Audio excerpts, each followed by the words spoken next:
મૂળી તાલુકાના ખંપાળિયા ગામે જે તળાવની અંદર જે રસ્તો અમારે જે હાલવા માટે જે અગવડતા પડતી હતી એ રસ્તો આ ખેડૂતે પોતાના સ્વખર્ચે અત્યારે રિપેરિંગ કરી અને ચાલુ ટાઈમ કરી જેવું કર્યું છે. ખેડૂતે પોતાના પૈસાથી આ પોતાનો રસ્તો બનાવ્યો એવું કહી શકાય. કોઈ તંત્ર કે કોઈ તાલુકાના અધિકારી કે કલેક્ટર કે કોઈ ધારાસભ્ય કે કોઈ રાજકીય નેતા કે અમારા શામજીભાઈ ચૌહાણ જે ચાલુ ધારાસભ્ય છે એ પણ આ મુલાકાતે આવ્યા નથી.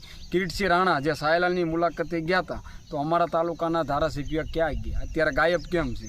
જ્યારે જનતાની જરૂર પડે છે મતની ત્યારે બધા નેતાઓ અહીં જમાડો કરે છે.